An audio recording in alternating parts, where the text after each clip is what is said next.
Krishna, Krishna Krishna, Hare Hare, Hare Rama, Hare Rama, Rama Rama, Hare Hare, Hare Krishna,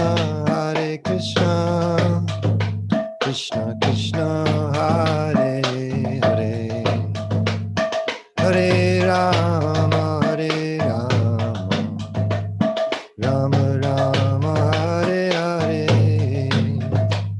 Hare Krishna, Krishna Krishna, Hare Hare, Hare Rama, Hare Rama, Rama Rama, Hare Hare, Hare Krishna, Krishna Krishna, Hare Hare, Hare Rama, Hare Rama, Rama Rama, Hare Hare, Hare Krishna, Krishna Krishna, Hare Hare, Hare Rama, Rama Rama, Hare Hare, Hare Krishna, Krishna Krishna, Hare Hare, Hare Rama, Rama Rama, Hare Hare, Hare Krishna, Krishna Krishna, Hare Hare, Hare Rama, Rama Rama, Hare Hare, Hare Krishna, Krishna Krishna, Hare Hare, Hare Rama, Rama Rama, Hare Hare, Hare Krishna, Krishna Krishna, Hare Hare, Hare Rama, Rama Rama, Hare Hare, Hare Krishna, Krishna Krishna, Hare Hare, Hare Rama, Rama Rama, Hare Hare, Hare Krishna, Krishna Krishna, Hare Hare, Hare Rama, Rama Rama, Hare Hare, Hare Krishna, Krishna Krishna, Hare Hare, Hare Rama, Rama Rama, Hare Hare, Hare Krishna, Krishna Krishna, Hare Hare, Hare Rama, Rama Rama, Hare Hare, Hare Krishna, Krishna Krishna, Hare Hare, Hare Rama, Rama Rama, Hare Hare.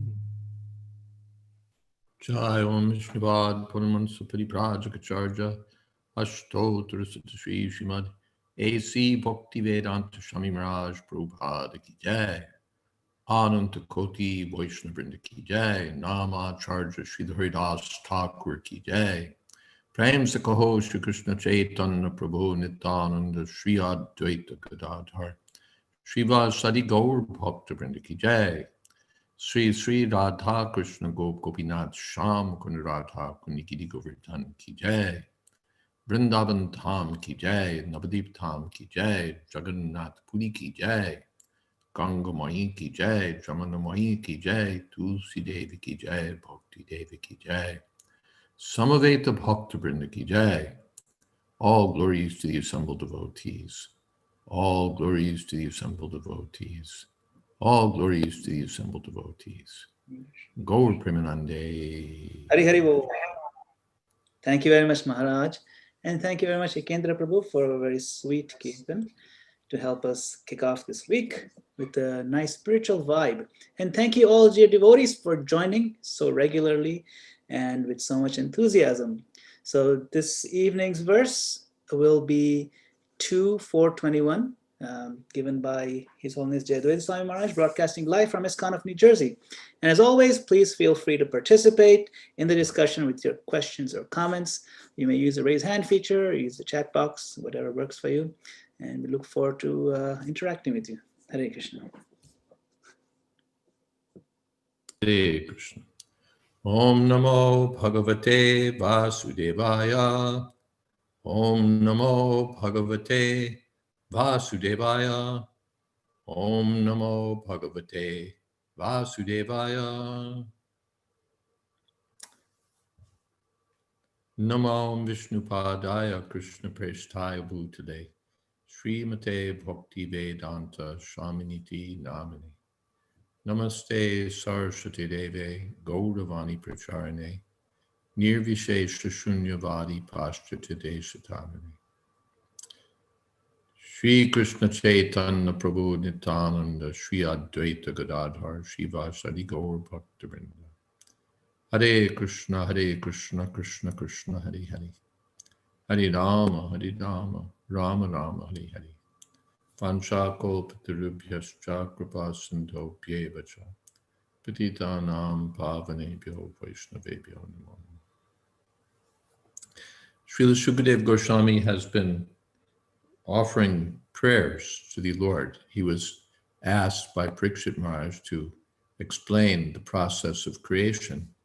And before doing so, he's offering to the Lord these prayers. In the previous verse, he's spoken of the Lord as the Sripati, the Diyapati, the master of so many things. Shriyapati, Yagyapati, Prajapati, Diyampati, Lokapati, Tarapati. He's the master of everything. Now we go further.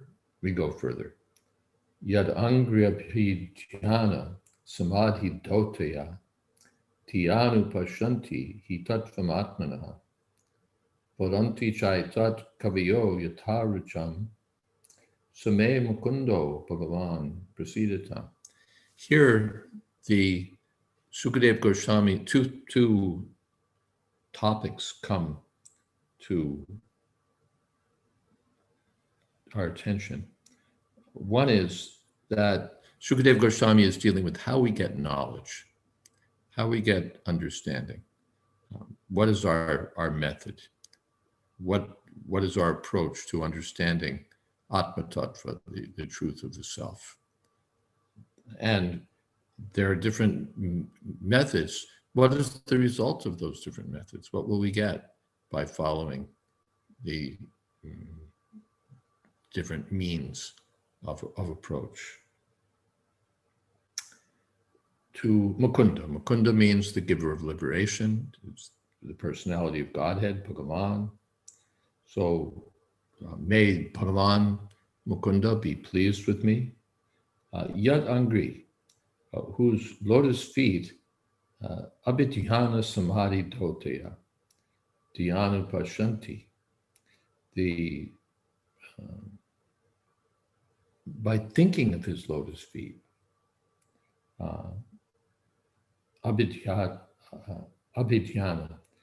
Angri means lotus feet, Abhidhyana, fully thinking. Dhyana means meditation, thinking, and Abhidhyana, fully thinking, Samadhi, Dhoteya, cleansed by absorption in thought of the lotus feet of Krishna. Dhyanupashyanti. One can see the personality of Godhead with pure intelligence by following. Anu, this Anu means always, and Anu means by following. By following authorities, Prabhupada says. He tattvam atmanaha. One can understand the Lord and oneself factually. Tattvam atmanaha. One can understand the Lord in truth. Well, let's read it. It's the personality of Godhead, Sri Krishna, who gives liberation. By thinking of his lotus feet at every second, following in the footsteps of authorities, the devotee in trance can see the absolute truth. But vadanti cha means but here. Vadanti cha etat kaviyo yatarucham. But the kavis, the learned philosophers, learned mental speculators, think of him yatarucham, according to their whims, according to their own idea, according to their own taste, according to their own, their own approach. The learned mental speculators think of him according to their whims. So Prabhupada explains in the purport that the yogis, after strenuous effort, can have a vision of the supersoul, but the pure devotee can, simply by remembering the Lord's lotus feet at every second, at once becomes established in real trance, because by such realization, his mind and intelligence are completely cleansed of the diseases of material enjoyment. This is, quite a lot packed into this. The yogis are undergoing tapasya, they're undergoing severe self-discipline, they're discriminating within by meditation, gradually rising to the point of samadhi, and they can have a vision of the supersoul.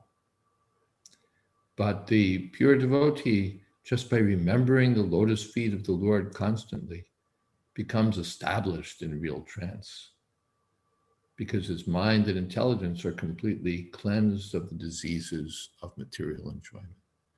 The lotus feet of the Lord, Krishna is, what is that? Pavitra, Pavitram Paramam Bhavan.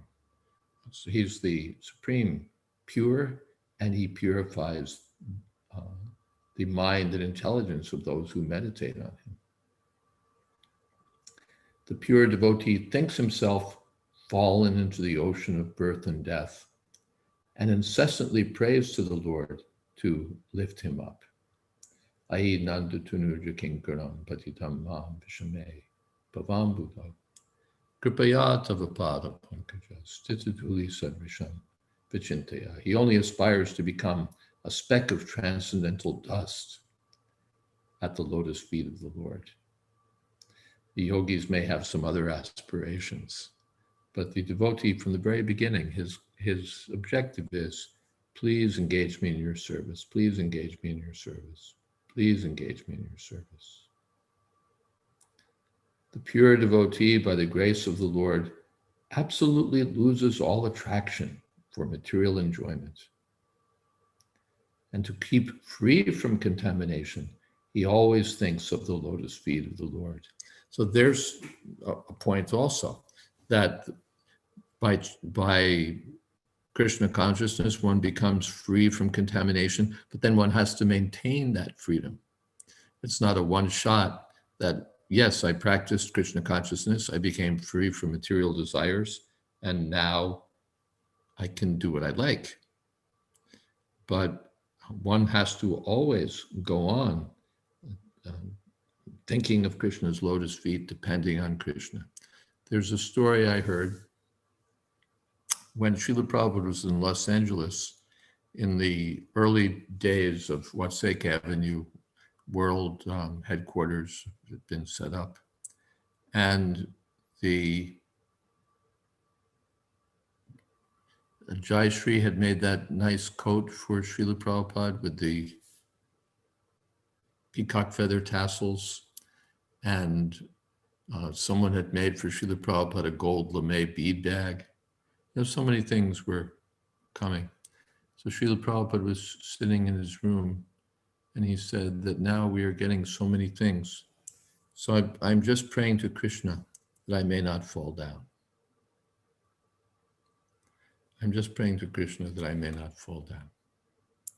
So that spirit, that's the mood of a pure devotee, not that I've been practicing for so many years and I've come from a devotee family and I went to the Gurukul and got a wonderful education, and I was brahmachari for so many years, or I'm still brahmachari or sannyasi. And therefore, no, he's always thinking that I'm at such risk. At any moment, I may fall down. I just have to go on thinking of Krishna.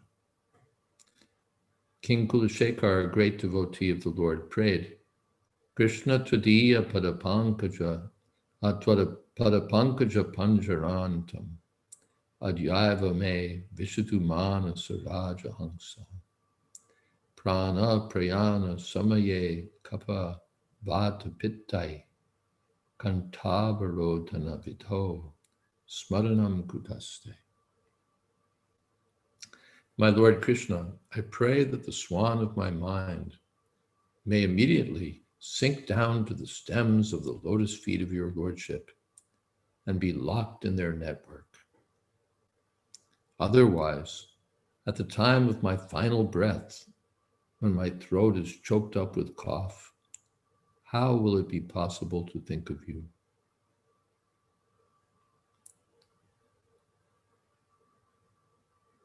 So then Prabhupada explains the verse. There's an intimate relationship between the swan and the lotus stem.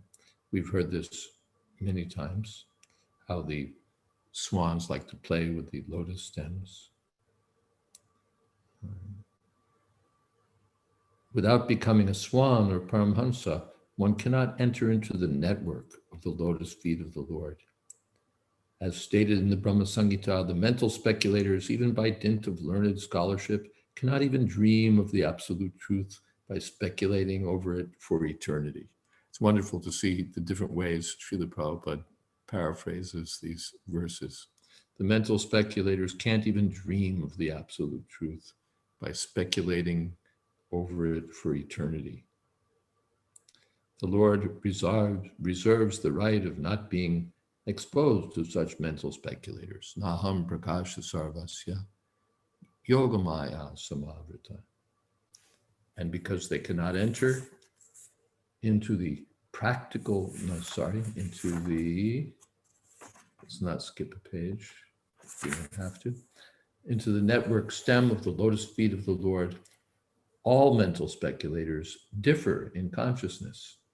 And at the end, they make a useless compromise by saying, as many conclusions, as many ways, according to one's inclination. Yataru Chamori, Yatamat Tatapat, Ramakrishna and company. So because they can't hit the target, they hit so many other places. And then, well, yours is as good as mine.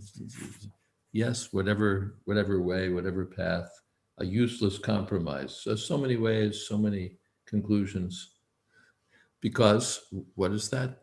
Tarka Pratishta.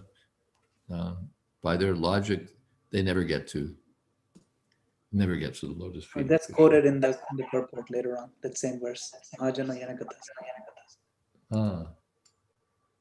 Yeah, Mahajana Yanakatasapanta. So they go on speculating and speculating. We talked about that. We came up with that verse from 6th Canto before, that samvada vivada vido vidanti, that they go on sometimes agreeing, sometimes disagreeing, and losing sight of the absolute truth, losing sight of their own selves. So they just speculate, and they compromise. Yes, Swamiji, I love you too. Yes, Swamiji. Oh, that was beautiful, Swamiji. You know, anything is equally acceptable because it's all nonsense anyway. But the Lord is not like a shopkeeper trying to please all sorts of customers in the mental speculator exchange. How wonderful. He's not like a shopkeeper, which is what Prabhupada said. You know, I attended one talk at a conference by the leader of leading member of a transcendental yogis outfit. And the theme of his talk was basically that by following meditation, and particularly their brand, one could, what was the name? One could get in touch with like the universal energetic field, something like that. He had another term, but it was like that, the universal energetic field. When you were in touch with the universal energetic field, then you'd function better, your relationships would improve, your thinking would be like turbocharged, and at the end you could merge with that ultimate energetic truth. Yeah, so and your sex life would improve, by the way. So, you know, whatever you want. What's the benefit of our meditation? Well, what would you like? It's all here. Shopkeepers. You know, what would you like? Yes, we have it. You know, like an Indian shopkeeper. What are you looking for? Oh, yes, we've got that.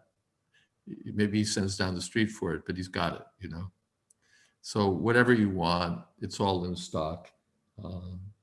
You just pay us something and take up our method. So that's not Krishna's business. The Lord is what he is, the absolute personality of Godhead, and he demands absolute surrender unto him only. Well, there we have that, I think. Anyway, yes, he demands it. He doesn't just suggest or say, well, what do you think? He demands it. Prabhupada says that he says the same thing in the preface to the complete Bhagavad Gita as it is. And it sort of took me aback when I read it. It's like, oh, demands? You know, that's not like a sweet for the a seeker that they like to hear that you can explore, you can be on a quest, you can search, you can try, you can put things together in your own way from different contributions, you can have insights, you can have realizations, but surrender? Damn, no way. We don't want to hear that message that's Mam Ekam Sharanam Praja, to surrender. That's heavy. But that's what Krishna demands. He demands, surrender to me. Not my fault, that's what he says. The pure devotee, however, by following in the ways of previous acharyas or authorities, can see the Supreme Lord through the transparent medium of a bona fide spiritual master. Anupashyata, anupashyanti, ekatvam anupashyata. One sees by following. Vimudho nanupashyanti, pashyanti jnana chakshusha in the Bhagavad Gita. The first class fools, vimudha, na anupashyanti, they don't agree to follow. Everybody's got his own, I have my own intelligence, I have my own idea, I have my own. They're unwilling to follow. But pashyanti jnana chakshusha, those who have eyes of knowledge, because they follow, they can see. The pure devotee follows. And Prabhupada's given this example so many times, how we see through our spectacles, so they're transparent, and yet, so the experience is through the spiritual master and at the same time direct, through the disciplic succession and at the same time direct. The pure devotee never tries to see the Lord by mental speculation, but by following the footsteps of the acharyas, mahajana yena gata sapanta. So there's your contrast. Either follow in the footsteps of the acharyas, or use your own brain and say, well, it seems to me that this, it seems to me that that, I think this, I think that. Well, he seems to have a good idea there, and I like this person, what this person has written, and on and on and on and on. And one remains stuck on the mental platform, thinking and thinking and thinking, and not arriving at the conclusion. But so we have a different method. It's to follow. And by following, one sees. Therefore, there's no difference of conclusions amongst the Vaishnavacharyas regarding the Lord and the devotees.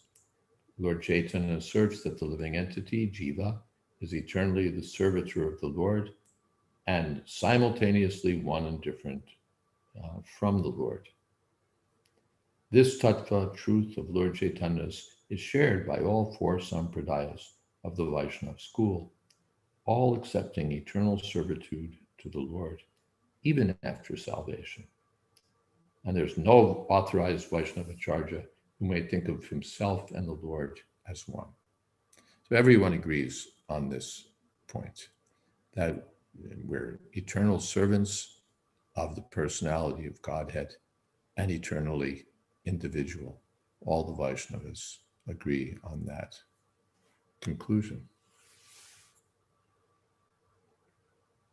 This humbleness of the pure devotee, who is 100% engaged in the Lord's service, puts the devotee in a trance by which to realize everything. Because to the sincere devotee of the Lord reveals himself as stated in the Bhagavad Gita. Tadami bhuti yogam tam pyenamam priyante.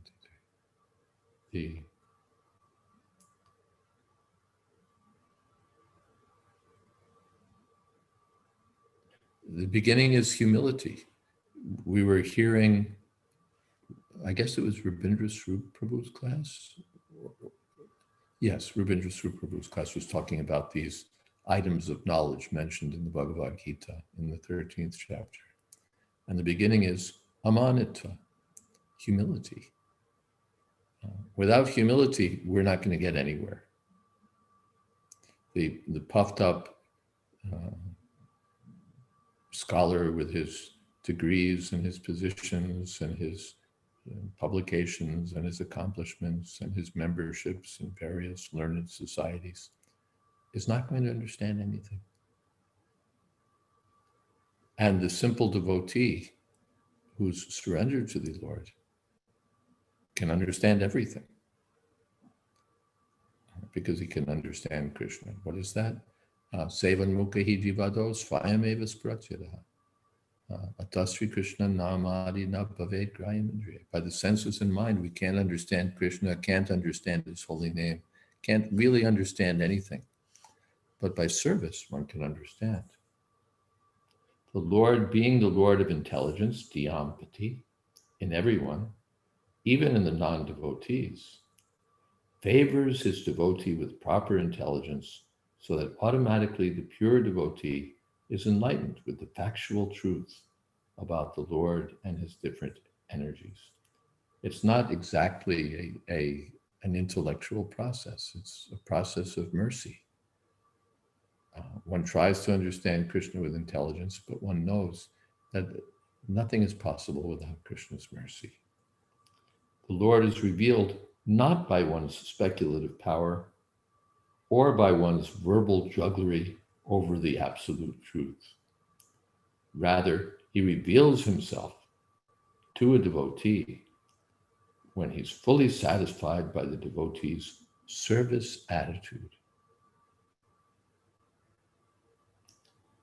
Sanatana Goswami also speaks about this utter humility as being the necessary ingredient for spiritual progress. Sukadev Goswami is not a mental speculator or compromiser of the theory of as many ways, as many conclusions. Rather, he prays to the Lord only, invoking his transcendental pleasure. Same Mukundo Bhagavan Prasidatam, may he be pleased with me. If he's pleased with me, then I'll be able to answer the questions of Parikshit Maharaj, then I'll be able to explain the process of creation. Everything depends on the pleasure of the Lord. That is the way of knowing the Lord. When Krishna is pleased, not by our own power. And then we have an Athena question. Let's see what it is. And we have the Jai Krishna questions, number 1 and 2. I presume it's poetic that it's said that a pure devotee is always thinking of the lotus feet of the Lord. Or is there a reason why it says lotus feet versus just saying always thinking of Krishna? One time Srila Prabhupada explained, he was speaking of the verse. Yes, thank you. Ye Ravindaksha Vimuktamanina Tvayastu Bhavad Avishuddha Buddhaya. Then Aruhya Kruchrena Parampadam Tata Patantyatho Nadrata Yusmadangreya. That those who are the impersonalists can't understand Krishna because they neglect his lotus feet. And Prabhupada said it very strongly and said, feet means person. When you speak of Krishna, people may think of Krishna as a symbol of something, as a representation of something, as this, as that. But feet means person. The impersonal Brahmajyoti has no feet. But Krishna has feet, and they're said to be lotus feet because he's always, feet means person. Person means place where he lives also. A person has a residence, a person has friends, a person has a name, a person has qualities, has a form, has all of these things. So when we say lotus feet, it implies all of these. It implies, yes. Thinking of Krishna means thinking of Krishna's form. Feet means not just the feet. It's not like you put the feet in a little glass case and you think just of the feet. But the feet are connected with the rest of the body. The body is associated with the bodies of his devotees and with the lotus planet on which he's standing, Goloka Vrindavan, and with the activities he performs. Even thinking of Krishna's lotus feet, if you don't go beyond Krishna's lotus feet, there's so much to think about. How Krishna's smashing Kaliya with his lotus feet. How Krishna knocked over the cart, which was, big, when he was just a little baby, tiny baby, and he knocked over the Shakata, the cart, and everything went helter-skelter. There are so many things about Krishna's lotus feet that one can go on and on. The tulsi that decorates the lotus feet, how the Kumaras became self-realized souls simply by the scent of the tulsi that's at Krishna's lotus feet, the devotees who are at Krishna's lotus feet. So all of these things are implied in lotus feet. Sometimes we say, just thinking of Krishna, satatam smartavyam satatam Vishnu, vismartavyam najatuchet. But so often, lotus feet because Krishna's a person. Vijay Krishna, question number 1. Diya, by such clean intelligence. My question is, what is the difference between clean intelligence and whimsical intelligence? Good question. Clean intelligence means the intelligence of those who are thinking of Krishna by following in the footsteps of the authorities. Abhidhyana, yadangri, abhidhyana, samadhi, dhotaya. Dhotaya means by clean intelligence. Diya, dhotaya diya, by clean intelligence. Anupashanti, they see by following. That's the clean intelligence. And avishuddha buddhaya, not quite clean. Avishuddha buddhi means intelligence that maybe approaches being clean or looks clean or is presumed to be clean, presumed to be exceptionally clean, but it's not. Avishuddha buddhi. Why? Because neglecting the lotus feet of Krishna. And therefore, so many Vadanti, Chaitat Kaviyo, they have their own ideas, Yatarucham, according to their own whims, Prabhupada says. So that's unclean intelligence, even though it may be erudite intelligence, even though it may be highly well informed by reading so many books, even though it may be decorated with university degrees, even though it may be celebrated by the public, even though one may be the author of many books, even though this, even though that. But if there's not genuine humility and genuine Krishna consciousness, then it's not clean intelligence. Maharaj? Sir? Related to your answer, if I may, are you saying that the intelligence of the part and parcel of Krishna is not all powerful? It is a dependent intelligence? Of course it's not all powerful. It's definitely not all powerful. So it is not independent? It is not independent? No, there's that verse, I think from the Kumaras, it's in 10th Canto, my dear Lord, if the living entities were all powerful and all pervading like you, then there'd be no question of their being under your control. But that is our position, that our intelligence is contingent. The Dhammi Buddhi Yogam, if I'm all powerful and if my intelligence is all powerful, why do I need to get intelligence from Krishna? Krishna says, I give the intelligence. Mata smritir jnanam apohanamcha. I give knowledge, intelligence, forgetfulness. If I'm independent, why do I need to look toward Krishna for that? Or why do I need to get it from Krishna? I can just draw upon my own unlimited reserve of powerful intuition, insight, and wisdom, which is what people are encouraged to do. Just look within. Just follow your heart. And it doesn't work because the heart is full of gunk. The heart is polluted. And I follow my heart, and someone follows and goes here, someone follows and goes there. And at the end, we say, well, we're all following our heart. So, you know, my way and your way. I respect and admire your path, just as you respect and admire my path. It's a kind of compromise. I love you too, Swamiji. Oh, yes, I love you too. But everyone's just finding their own way to avoid surrendering to Krishna. Therefore, avishuddha buddhi, not clean intelligence, and rather dirty intelligence.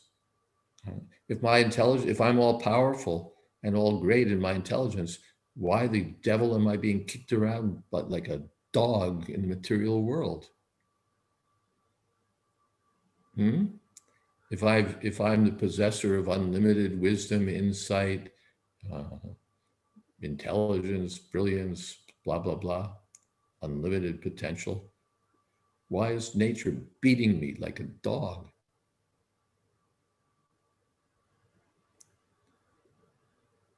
Is that my pastime, that, I just behave like an idiot so that I get beaten again and again and again?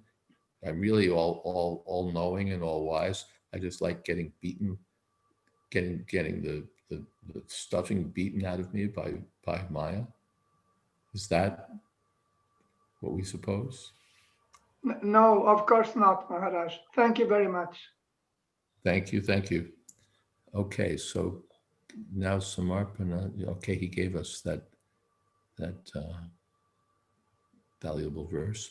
Yovananda asks, if thinking of the Lord's lotus feet also means the devotee is very humbly approaching the Lord. Yes, that's a good point also, that we don't approach the Lord by at once going to his lotus face.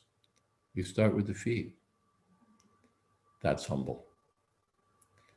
We read Srimad Bhagavatam by starting at the first canto, not jumping into the rasa dance.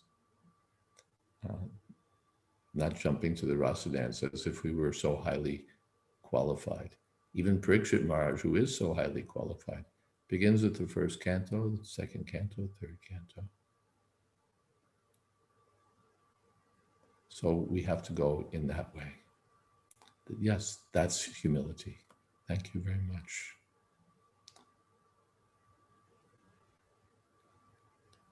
Samarpan, Srila Vishwanath Chakravarti Thakur explains water and hoofprint in 10.2.3. Through the material influence, one gets, though the material influence gets completely destroyed, the devotees remain here. This is only an expression of humility in the devotees. For them, the material world is compared to the water in a calf's hoofprint, because the water in the calf's hoofprint is actually purifying and praiseworthy. Yeah, the hoofprint of a calf. The water in the ocean of material existence is really toxic, but the cow is pure, the calf is pure, the hoofprint of the calf is pure, the water in the calf's hoofprint. Water in the calf's hoofprint is actually purifying and praiseworthy. How about that? Wonderful point. In the same way, the devotee's impression that he's caught in samsara purifies the devotee of the disease of false identification and is therefore praiseworthy. They were never meant to meditate, I am liberated, I am perfect. That's the demons. Ishwaroham ham bhogi siddhoham bhagavan. So people are meditating. Meditate on being one with God. Wow. But Krishna says that's the meditation of the demons. Ishwaroham, I'm the supreme controller. Aham bhogi, I'm the supreme enjoyer.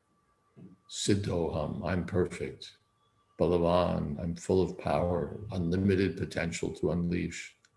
Sukhi, and therefore I'm always happy. You're a demon. That's Bhagavad Gita. Instead of encouraging them that, yes, you're God. Yes, you're perfect. Yes, you're powerful.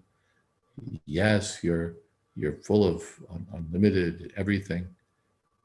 No, Krishna says you're a demon, but humble. In the Bible also, the meek shall inherit the earth. Meek means humble. Since you mentioned Srila Vishwanath Chakravarti Thakur, he makes a nice comment on the present verse, and we can look at that.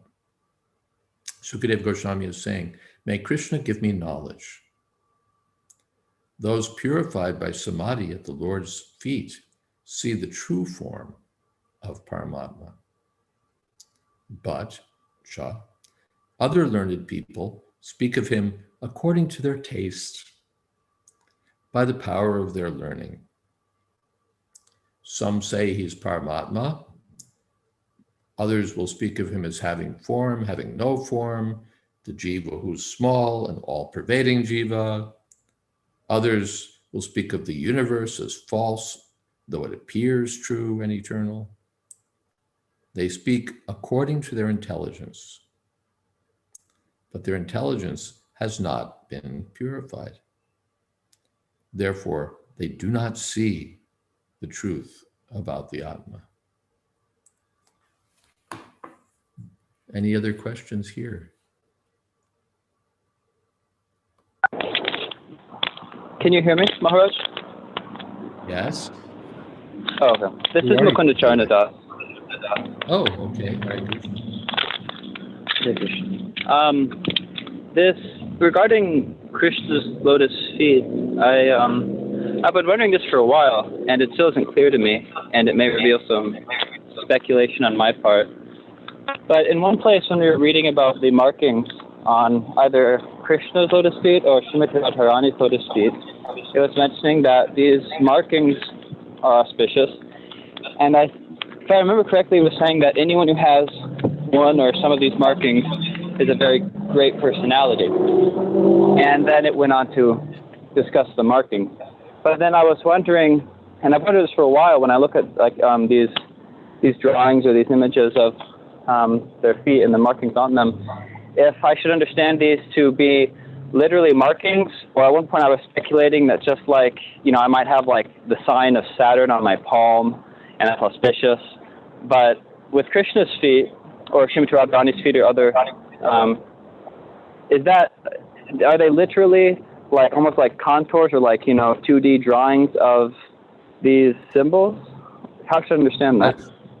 As far as I understand, they are. Therefore, when Okay. Akrura entered Vrindavan and saw the lotus footprints of Krishna, they were at once recognizable as Krishna's footprints, because these footprints have distinctive characteristics. The same thing happened that Jagannath Mishra and Shachi Devi, they were seeing what kind of, something's going on with these footprints here, and there with all these are, we're seeing the auspicious footprints of the personality of Godhead in our house. What's going on? So these are, as far as I can understand, they're explicit and real marks on the lotus feet of the Lord. It's not just a poetic metaphor or a generalization. These signs are there. Now, exactly how they're there, are they like the way we have lines on our palms? Are they like that, or do they take some other form? That you'll have to see Krishna's lotus feet and find out for yourself. But they're explicit. They're there. These signs are there. Does that answer your question? Thank you. Yes, it does. Thank you. Venkatesh asks, how can right direction be told or given to a person who's open to ideas on the path of exploring what is the purpose of life, or who's searching for God? Well, of course, that's a large question, and there's more than one answer how right direction can be given. First of all, it can only be given by the right person. The Mayavadis, the materialists, the speculators can't give him right direction because they themselves are confused as to what the right direction is. So he can be given right direction when he comes in touch with a devotee of Krishna, a person who knows the real direction. Mahajana yena gata sapanta. Then, if we're representing such pure devotees, how do we, what advice do we give, what direction? That, of course, Prabhupada one time said, we give people our books. He said, what will your 3 minutes preaching do? But if he takes a book, his whole life can change. That was Prabhupada's instruction. Now that doesn't mean that we don't try to say anything meaningful, something that will open a person up or direct him, especially if he's interested and sincere. But this is a large part of this is our most effective method. We give people these books which can revolutionize his life. And we give people the holy name of Krishna. My little attempt to explain may be helpful, but how helpful will the holy name be? And how helpful will the Bhagavad Gita or Srimad Bhagavatam? So Prabhupada gave so much emphasis, therefore, on distribution of transcendental literature. Apart from that, in our own speaking to people, speak what you've heard from authorities, and it will have potency. What you say is against what another devotee may say, or is different from someone chooses something, someone chooses something else. But say something that you've heard from the authorities, and it will have potency. And what is the meaning of humility? That's humility. That I don't think I can say something new, I can say something, but we can just repeat what we've heard. I remember when I first joined and I gave my first class, and afterwards one senior devotee said, we try to give the examples that the Swami has given. Because I'm giving the class and I'm explaining everything with, my own examples, my own, little, what would you call them, little similes or something. And trying to be smart, just trying to say something intelligent, something clever perhaps, something meaningful, according to my own best ideas. And so going here, going there. And so the godbrother took me aside and said, we try to use the examples that the Swami uses. So that's humility, that we don't have to come up with something new. I remember Prabhupada, I think I've told this before, there was a big Rath Yatra in San Francisco in the days when that was the Rath Yatra in North America. And it was well organized, and they'd invited these politicians to speak first, to say some praises of the society. And one politician spoke, and it was all about basically how we celebrate diversity and re-elect me. And the other one was more industrious or more diligent. He'd read something from Bhagavad Gita and he quoted Bhagavad Gita. And I was thinking, how is Prabhupada going to respond to what was said? How is he going to bounce off it? And Prabhupada began, and he said that I've given the example many times, just as if you want to water a tree, you cannot water the branches and leaves, you have to water the root of the tree. In the similar way, and then he's off and running, just speaking the same thing. He totally ignored the politicians, didn't say a word, didn't even recognize that they'd spoken practically. But he just repeated the words of Bhagavatam, the words of the Parampara. That will be effective. And that's humility.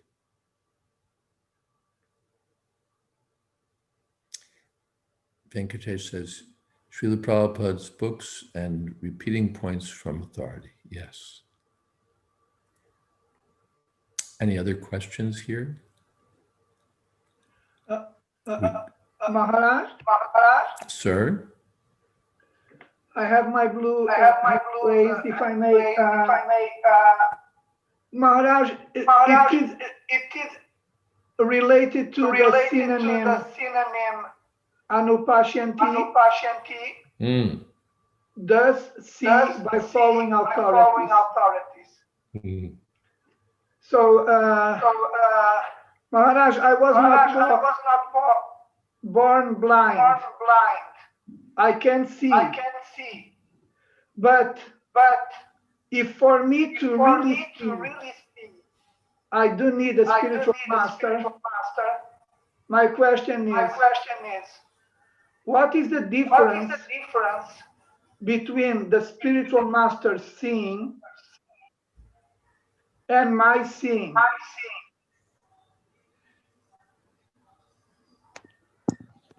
What is the difference between the spiritual master's seeing and my seeing?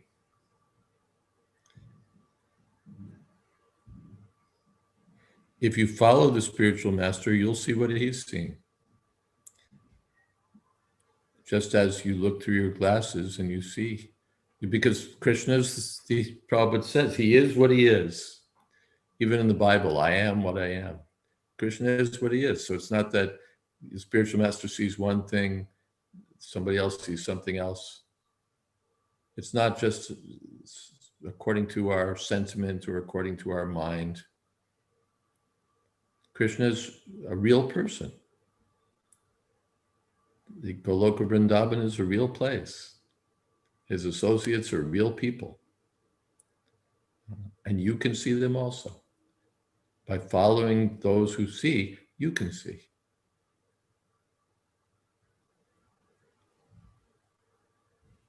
Now, at the present moment, our vision is so cloudy that we hardly see anything. And that's why we approach a spiritual master. What is that?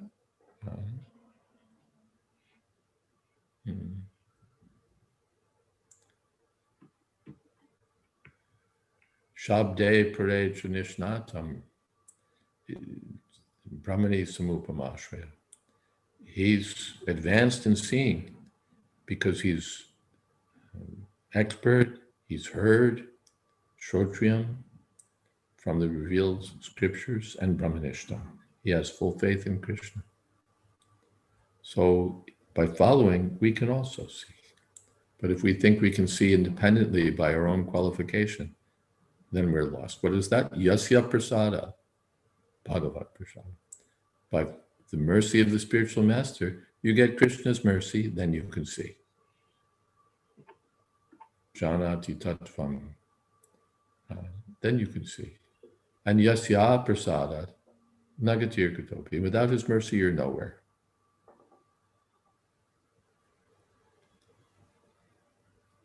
Thank you, Maharaj. Thank you. Oh, whoops, I missed one before Saurabh. Hold on. Let me expand this. No, Saurabh, okay. With respect to the difference between whimsical intelligence and clean intelligence, could you explain the difference in the context of artists, poets, researchers, writers, musicians? Yeah, all of them. They're all of unclean intelligence until they follow the authorities. When the artist becomes Krishna conscious by following a pure devotee, when the poet follows a pure devotee, when the researchers, writers, musicians follow a pure devotee, then their intelligence and their art or capability becomes completely pure. And when they're just making a living or making a contribution in their own field or writing something creative or profound, it's not going to be completely pure.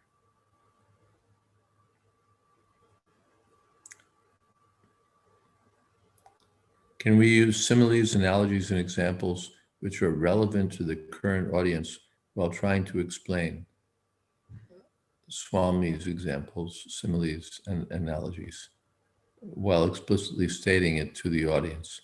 Well, I have to admit that now and then I'll use some example that Prabhupada didn't use. But if that's all we do, we're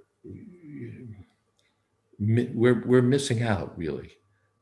We're missing the opportunity to give the statements and examples and understandings that are fully potent, time-tested,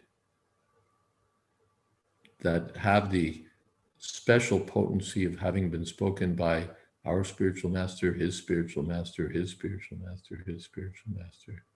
You may come up with something fitting. And now and then, like Prabhupada would give some example that clearly he hadn't gotten from his spiritual master, something contemporary or from his own life. But if you look at the vast majority of Prabhupada's statements, again and again, it's directly from Shastra, it's directly from the teachings of Sri Chaitanya Mahaprabhu and the Acharyas. So, one, to give my own example, something like chutney, a little chutney may bring out the flavor of your rice dal chapatis sabji. But if you just have chutney on your plate, you can't eat. So we may give an occasional example, an occasional joke, an occasional instance from our own experience or from the newspapers or whatever. And that may give a little spice. But if you go from one to the next, to the next, to the next, to the next, then it's like, what are we doing? I remember I was with Guru, not Guru Prasad Maharaj, Gunagrahi Maharaj, and it was Radhastami or another such day. And we were together and listening on the internet to the class being given in the temple. And the devotee told a very funny joke. And people were responded quite enthusiastically. And then I thought, wow, that's brilliant, really can warm up the audience. And then he told another joke. And then he told a third joke, and a fourth joke, and a fifth joke, and a sixth joke. And there's a little 2 lines between them, but it was basically going from one joke to the next, to the next. And so Maharaj and I just turned off the class. It's like, where's the substance? Where's the substance? Prabhupada said, old wine in a new bottle. So the bottle may be new, but the substance has to be there. Otherwise, what are we doing? Our job is to give people the substance. If we're not delivering the substance, then it's just like no wine in a new bottle. The bottle is like a collector's item. The bottle is like an amazing bottle. And what's in it? Nothing. Or Prabhupada gave the example, show bottle, that, from his medical experience. There's in the window of the shop, there's a bottle with something green in it and something yellow and something, some other color. But none of it is really medicine, it's just for show. So if all we do is have like a great delivery, fantastic jokes, super relatable experiences, a real rapport with the audience, a relevant, ultra relevant message. We've read this in Time Magazine, and we read that in Time Magazine, and there's another article in Time Magazine, and we've got statistics, and we've got, all of that. If that's all we're delivering, where's the stuff? Where's the stuff? So, okay, let's see, something's come up. Tulsi Priya, sometimes devotees, we're just out of time, but all right, let's just take this real quick and then see. Sometimes devotees use references or similes that are only relevant to devotees, which may be archaic or pertaining to Indian culture, that a newcomer or Westerner wouldn't understand at all. On the other hand, in my personal experience, whenever I've made a reference that is too current, it often doesn't have much impact. I think people don't appreciate being pandered to. Yeah, if it's something pertaining to Indian culture or something outside people's experience, explain it. That's what Prabhupada did. He would take, and that's part of the brilliance of Prabhupada's writing, is he takes something that's, really way out of our context, way out of our experience, way out of our culture, and makes it understandable. That if I explain this, you'll understand it. Lotus feet, and Prabhupada explains what lotus feet are. Varna Shudra, Prabhupada explains what a Shudra is, all of these things. So, so the things should be explained clearly. But as you say, just pandering to people. Everyone can quote Time magazine. Everyone can quote the New York Times. Everyone can speak about, and that's what people do. Trump and Biden and this and that and the coronavirus. And, we can all be, we all read and watch television, and then we all regurgitate to one another what we've seen, what we've read. And that's Gramya Katha. The substance has to be there. They say, Prabhin says, you have to give a lot of jokes to get the attention of the audience, and then you can speak Krishna Katha. Well, Prabhupada didn't tell a lot of jokes, and he managed to get our attention and the attention of the whole world. So I think that falsifies the assertion. Prabhupada told an occasional joke, but he said that Krishna consciousness is not a joking matter. We have something serious to present, and he presented it seriously. And yes, there was sometimes a very funny joke, but that's not the substance. Okay.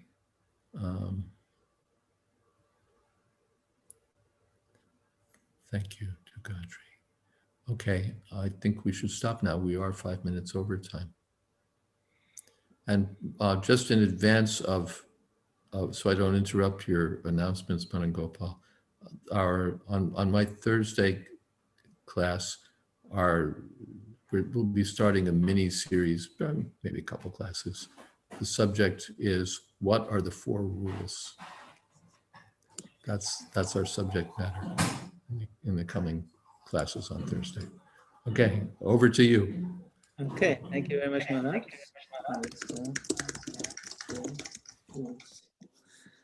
Okay, so thank you very much, Maharaj, and thank you, dear devotees, for the very nice and engaging interaction. I think this topic, Maharaj, that we kind of ended in, we may want to request maybe we can dig in a little bit deeper. Just thinking about that. Yeah, we assume that we know what the 4 rules are and that we're all following them. But my research,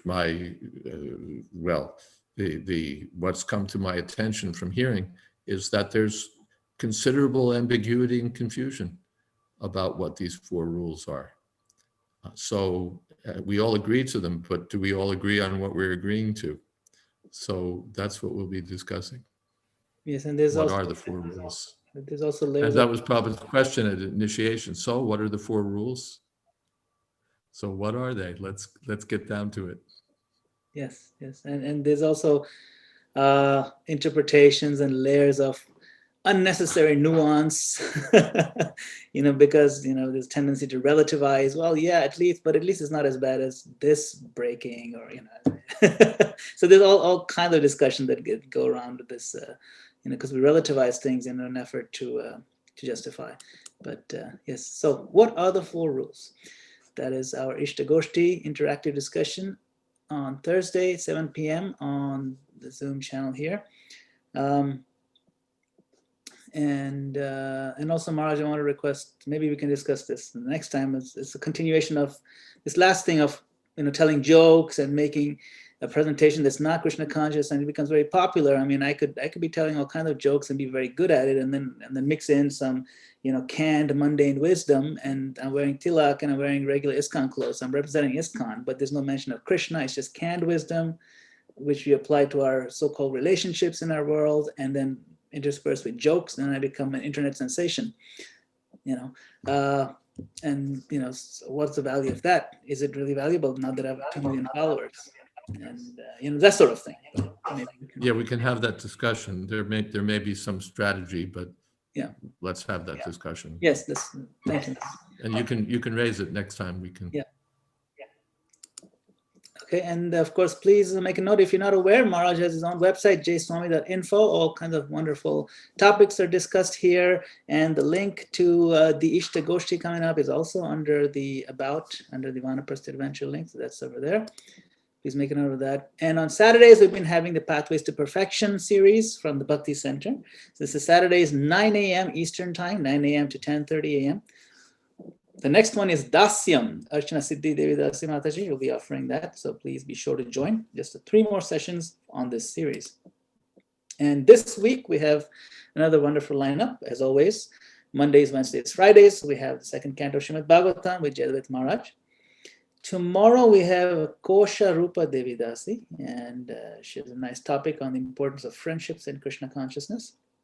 On Thursday we have Gadadhar Pandit Prabhu. Gadadhar Pandit Prabhu, a long-time Bhakti Center devotee and lived in New York, and he is very famous in corporate preaching environments. Preaches in big companies like Google and so on. And our first time on this channel on Sunday evening, Kaustubha Prabhu. Kaustubha Prabhu runs a very famous podcast with Raghunath Prabhu, Wisdom of the Sages, and they have thousands and thousands of followers. And so he'll be sharing some wonderful nectar as well. Also, please make a note, November 1st is the beginning of the month of Damodar, or Kartik month. And so we'll be having a Kartik themed presentations by some of our speakers. So please be sure to join every day on these channels. So we look forward to seeing you all. And we can unmute now if you'd like. And we want to thank Maharaj once again for your time and for keeping us all together every evening. Thank you, Maharaj. Hare Krishna. Thank you, Hare Maharaj. Krishna Maharaj Dandvat. Thank Hare you, Krishna. Maharaj. Thank you, Gurudev. Hare Krishna Dandvat Maharaj. Thank you, Guru Maharaj. Hare Krishna Maharaj. Hare Krishna. Hare Krishna Maharaj. Oh, Maharaj, great answer. I loved it. Thank you. Hare Krishna. Great answers always. Thank you so much. Did he hear us? I think so. Yes, yes. Thank you very much, Maharaj. Hare Krishna. Hare Krishna Dandvat Maharaj. Thank you. Hare Krishna Maharaj. Hare Krishna. Hare Krishna. Shri Prabhupada ki jai. Jai. Jai Swami Maharaj.